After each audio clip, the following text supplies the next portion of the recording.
The pay-per-view took place on November 9th, 2019 in Royal Farms Arena in Baltimore, Maryland.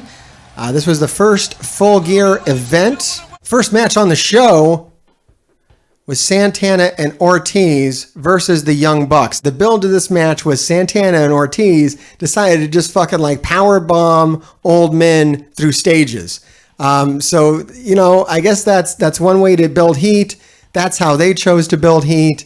And, you know, it definitely worked. They definitely were very hot going into this. The crowd fucking hates them. And everyone loves the old Rock and Roll Express. Seeing these old timers was pretty awesome. Now, going into this match, I was not the biggest fan of Santana and Ortiz. I didn't get it.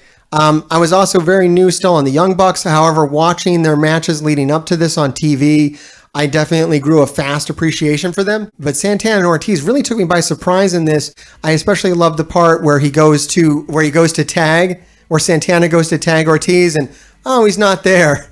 Where'd he fucking go? You know, this is a great reaction.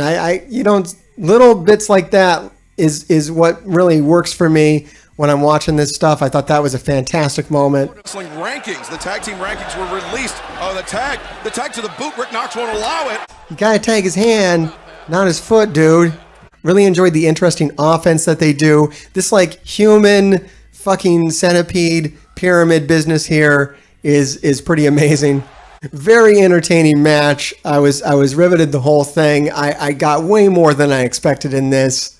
Definitely a highlight of the night. Agility.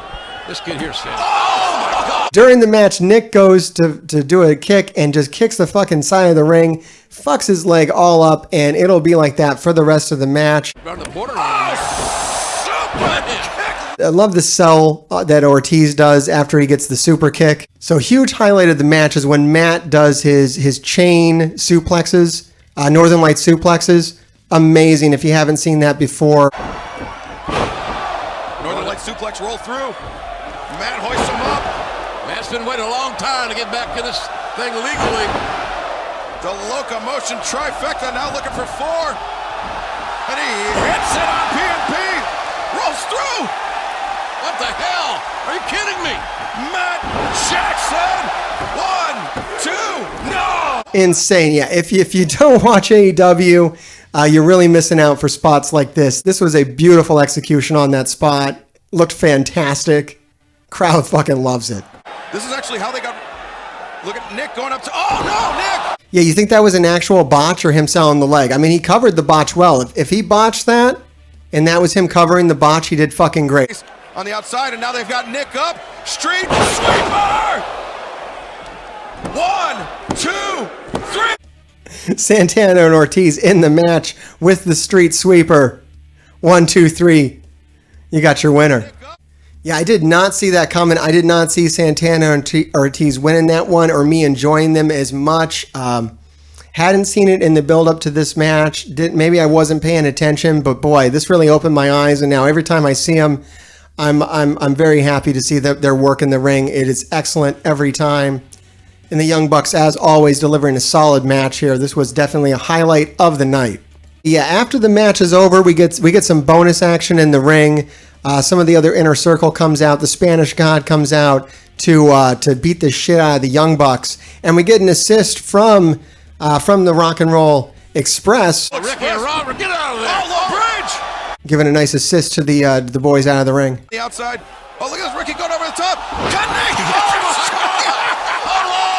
Hello, Rock and Roll! Santana selling the Canadian Destroyer like crazy from the Rock and Roll Express. Excellent spot. Very unexpected. Did not see that coming at all. Next up, we have Hangman Page versus Pac. Okay, I was not. Once again, a lot of shit changed for me for this pay-per-view. Coming into this, I wasn't a big fan of a lot of people that were featured in this pay-per-view, but after this, that changed. Not only Santana and Ortiz, but Hangman Page. I was already warming to Hangman Page after watching just a few of his matches, especially some of the audience chants that he gets going. One in particular that we're gonna show here. And Pac, I'd seen him in the WWE. Once again, hadn't seen him do anything there that would really make him stand out. However, the way they showcase wrestlers in AEW really makes him amazing. Oh, and look at this. Hangman turns for Pac's body to put such an indention in those barricades. I mean, it's almost like being thrown into a wall. Throwing Pac all over the outside, getting a great chant of cowboy shit. This is probably my favorite chant in AEW, is the chant for cowboy shit. It is goddamn amazing. Love it every time it happens. Big chance, high risk. Looking for maybe the Black Arrow. Oh, nobody home! Pac just eating shit off a Black Arrow from the top. So Pac's finisher lands just on his fucking face. Telling you, it takes some balls to do that for sure. He's up to his feet, over the top, buckshot. Pac has the referee. Oh, look at this Page. Page goes for the buckshot lariat, ties Pac up on the ropes, almost catches a kick to the dick, but turns it around on him. Oh, Pac tried to go with the low blow. It was blocked by Page, who comes back with a scintillating Virginia right there. Dead eye! Good God. Pac's on the right, 1, 2, 3. All right, Hangman Page lands the dead eye to end the match. 1, 2, 3, it's over. Fantastic action from these two. I would watch this match any fucking day of the week. All right, Spears versus Janela. Definitely not one of the highlights of the night. Good match, though. Solid here. Let's take a look at the highlights that we got. Spears removes the turnbuckle. The ref is distracted with that, and it's like some 3D chess he's playing here. So he removes the turnbuckle to distract the ref, then hops to the outside to get the assist from Tully Blanchard. Yeah. And the top turnbuckle pad leaving that link exposed. Oh, Earl. It's a strategy. Look out here. Look out. Come on. Oh, no. Are you kidding me? Tully Blanchard with the pile driver on the outside after distracting the ref. That was a great spot. Really liked that part of the match. And now Spears with Janela up on the shoulders. Oh, the C4. The Death Valley driver. 1, 2, 3. Spears puts Janela down for the 1, 2, 3. Pretty straightforward wrestling action on this one. Not a bad match, not the best match. I enjoyed it quite a bit. Next up, and now this is kind of a clusterfuck. This is probably the most botch-filled match of the night with the Lucha Brothers versus SCU versus Private Party. I think a lot of that kind of does fall on Private Party, unfortunately. These spots in here, some of them are great, some aren't. Going into this match, I was definitely the biggest fan of the Lucha Brothers. I'd seen their work leading up to this, and they've been doing fantastic things. SCU, of course, the champions. However, I didn't really have an appreciation for them. I really did achieve an appreciation of Scorpio Sky during this match. A few of his spots really did save the whole thing. And yeah, Private Party really new. Out of New York, great guys, I'm sure. But as far as being in the ring with like some seasoned pros, it really does show in this match, unfortunately. And now forced to tag out to Private Party. Yeah, okay, so first right off the bat, you got Private Party doing some fucking bullshit off the ropes, and it doesn't connect at all. Phoenix off his feet. Oh, the facebuster rolls through into the Bulldog. Really confusing spots, too. Not just botched spots, but also spots that make no fucking sense. We have the Lucha Brothers throwing Private Party members onto their own team. I don't really understand what happened here. Were they confused? I'm confused. I don't know what the fuck is happening. This match is a total clusterfuck. Enjoyable to watch? Sure. Is it a technical wrestling masterpiece? Fuck no. Guys are just, they keep you off balance from the things they do. They're going to go, an old school. Isaiah is a little late to his spot, and Pentagon's kind of waiting for him to hit him in the head. Gave me a good chuckle. Pretty disastrous match here, but like I said, Scorpio Sky does save it at the end. Break of a lifetime. I believe him. He's what a cutter. Over the top and rolls through into that. I really like that move where he jumps in from the outside, does a slam, and then turns it into a submission move. That looks really nice and clean. See you later! Cassidy goes down. 1, 2, 3. Yes, that is it. And Private Party does not have to perform any more maneuvers, and we are all grateful. Oh, some fun happens after the match, though. Okay, so the match itself, maybe not the best, but at the end here, we have, you can never really tell with the Lucha Brothers. They're always into they'll fuck anybody up for any reason. Pentagon Jr. is about to slam one of SCU into a fucking chair. The lights go out, and when the lights go back up, we have fucking 2 Pentagons in the ring. What's going to happen here?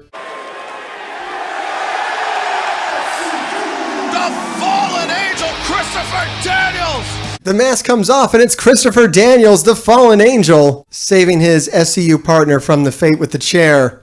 And then we got some women wrestling. Now look, everyone knows the women wrestling in AEW is not the best. This match is no different. Sakura is from an older school of wrestling, and it's very obvious. The spots that she pulls are really out of like the late 80s, early 90s, and it really clashes harshly with the rest of AEW and really sticks out like a sore thumb. Yeah, look at this fucking spot. This spot, oh my god, I can't believe they're doing this in the year 2010. It's like in the year fucking 2020. You can't see it here because the camera pulls away, thankfully. All right, so you can't see it here because the camera does pull away, thankfully, but I really hate this spot. This is really something you would see like in the 80s, and it's really got no place in the year 2020 where you like slap the person's back who's on the ground, and then they just bring their arm up. I guess instinctively, I don't know. Is it a pressure point? Why does their arm go up?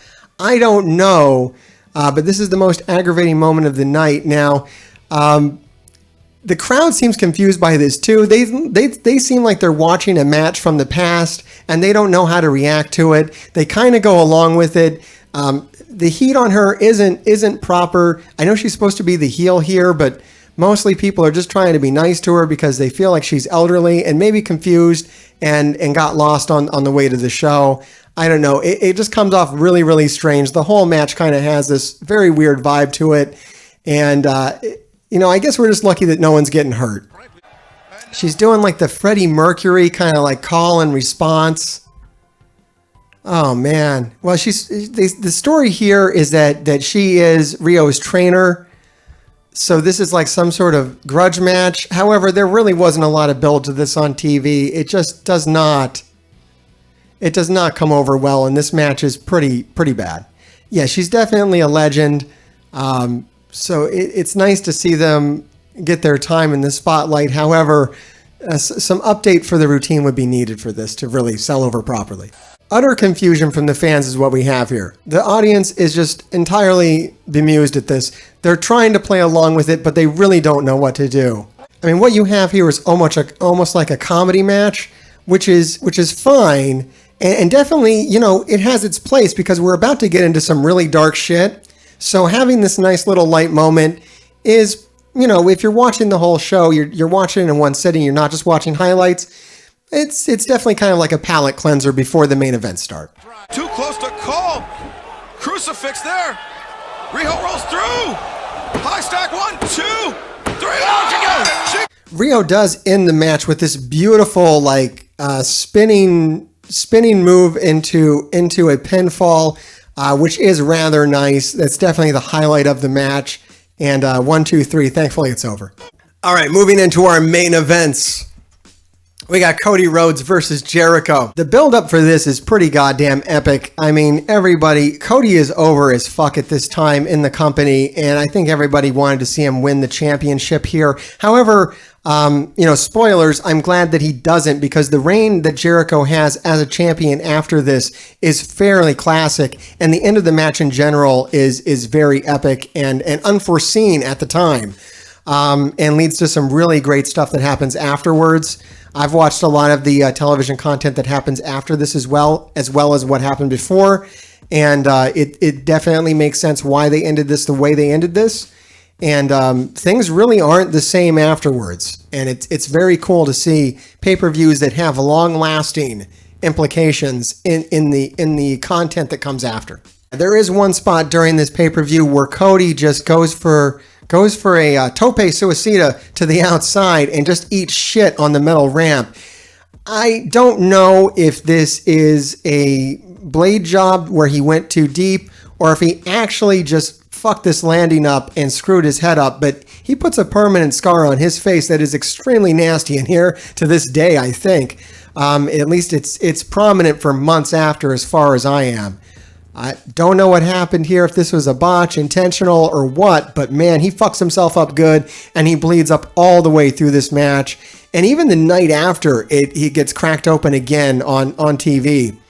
Nasty, nasty injury. Hate to see it happen.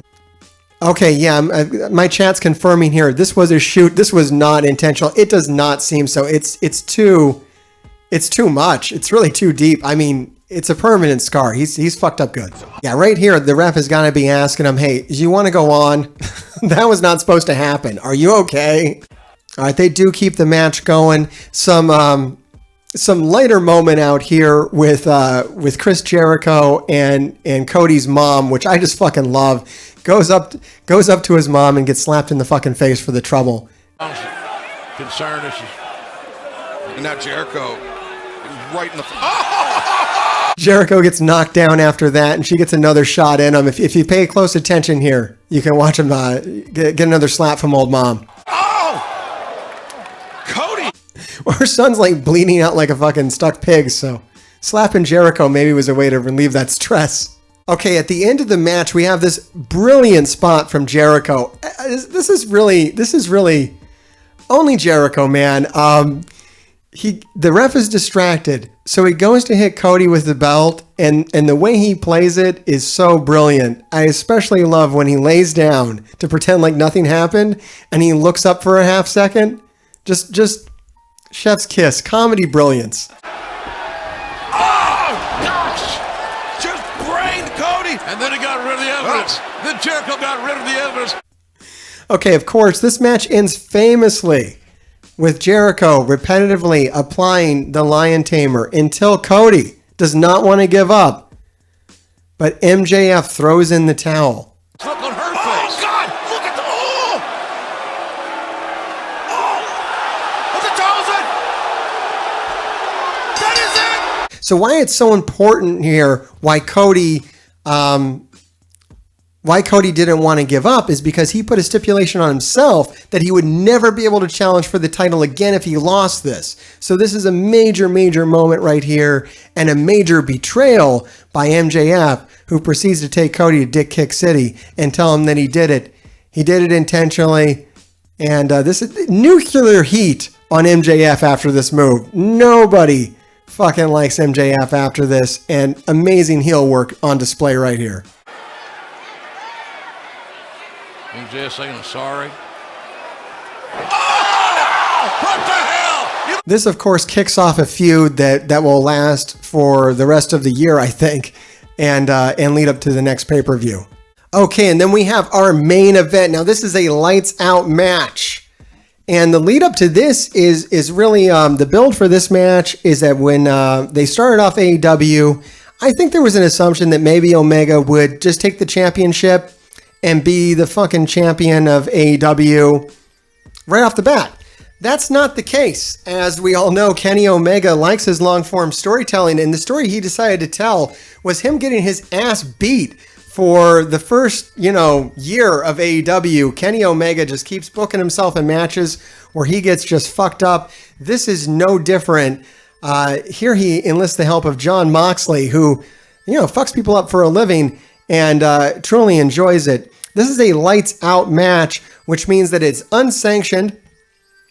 The wins and losses don't count on it, and anything will go, and anything does go. This match is so bloody and violent that they were fined $10,000 just for having it by the Maryland Athletic State Commission. This is because of the intentional bleeding is disallowed during professional wrestling shows. So they got fined $10,000. Did they care? I don't know if they did. I don't think it changed anything. It's always been their mission statement that they wanted to elevate hardcore wrestling. It's really what Omega's doing here, is trying to elevate hardcore wrestling in itself, which is something that we haven't really seen done. Omega himself, not much of a hardcore wrestler, but really comes out here Moxley takes the worst spots, does the most harrowing things. Omega does his share, though, definitely doing things I wouldn't expect someone of his stature to do, but he's right in there with them, and it's pretty gory stuff. Gonna play a few highlights here. I can't play everything, of course. It's too graphic for Twitch, and it'll get me banned off of YouTube too, I'm sure. One of the more dangerous spots of the night here is Kenny Omega. They take the fight outside of the ring here pretty fast, and Kenny Omega jumps on Moxley from like the railing outside. This is unprotected. There's no padding out here, and he damn near hits his head on the ground. Could have been a real nasty end to the match, but thankfully Kenny's pretty fast on his feet and avoids cracking his head on the concrete. Diving foot stuff. It's like really close. Like that was like an inch away from Kenny just smacking his fucking forehead on the concrete unprotected. It's slippery too. There's all this fucking garbage and shit. That's like, out of all the shit that happens, everything else is kind of controlled in a way, whereas that just really could have gone poorly. In my opinion, that could have been a really bad spot. But I love this spot where they're working their way back to the ring and they're like taking drinks from the audience members and smashing it on each other. It's just fucking great. Okay, of course, it doesn't take long to get the barbed wire bat out, and in one of the first spots, Kenny Omega takes one right to the back and then goes under the ring to get the barbed wire broom. If you don't know, Kenny Omega's moniker is the cleaner from his days in New Japan, and he has brought a barbed wire broom to the party. So not only do we have a hardcore match, but we also have a bit of comedy in the match, which is something that Kenny Omega does enjoy. And I enjoyed it as well. I don't typically go for hardcore wrestling, but the story these guys are telling and the shit they're doing and the commitment they have to it, especially on such a big stage, pretty impressive to see. And hats got to go off to them. Okay, and my favorite spot of the night is Kenny Omega takes a trash can, puts it up on one side of the ring, does his patented "you can't escape" maneuver. If you haven't seen it before, I'll try to play the clip here. Okay. And as he hoists them, the green overalls. Yeah, you've seen this move so many times from Kenny Omega, so it's really cool to see it like in a new way with a new twist on it. Oh, and Kenny just fucking loves it. He's just so fucking pleased with himself, too. You can tell he's having a blast. Top. Oh! Back flip of the trash can. Shoulders are down. The shoulders are down. I mean, the trash can doesn't hit Moxley at all on that move, but it's a thought that counts. Okay, and some more fun here. We have a board full of fucking mouse traps. So I think I've seen this before in another promotion or maybe back in the ECW days, but definitely something cool to see again. And Kenny Omega takes it like a fucking champ. That's right, folks. Kenny Omega slammed onto the board full of mouse traps.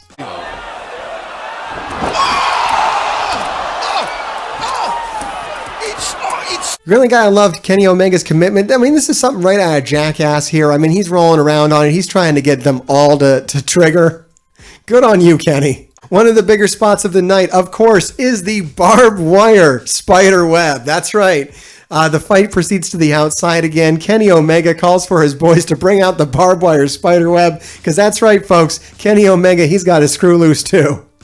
Of course, we think that Kenny Omega is going to get a one-wing angel off on this. Half of Kenny Omega's matches is us wondering if he's going to do a one-wing angel or not. He doesn't get it here. Instead, Moxley ends up slamming mostly himself into the barbed wire spider web, but Kenny Omega gets a good spot of that as well. Oh my God! Cut away from that fast. We're not showing any gory stuff here. Don't worry, everybody. I know it's not pleasant to watch them get out of that either. No, not at all. Okay, Kenny Omega does a nice V-trigger right into a sign here. Pretty great spot, actually. He kind of fucks his head up on the glass, but doesn't seem to do any lasting damage. And now Omega looking for something, anything. And of course, famously, the match ends. There's also a chain spot here. I don't have a clip of it, but you've probably seen it around. There's a big gold chain, and Moxley gets it in Kenny Omega's mouth. I don't know. I didn't find it very thrilling, but definitely it's a big moment. I don't know why you would agree to any of this shit. You got to be fucking crazy. Anyways, the match ends with them ripping the ring apart. So if you ever want to know what the inside of a wrestling ring looks like, this is the match for you. As you can see, it is just a thin layer of canvas, a little bit of foam padding, and then a whole bunch of boards. And we proceed to end the match with a paradigm shift onto the fucking bare boards. 1, 2, 3. The match is over. Moxley wins. Omega eats shit again. Where's this going? I don't know. I mean, damn war. You know, that's mostly hurting Moxley right there. He's hopefully protecting Kenny's head.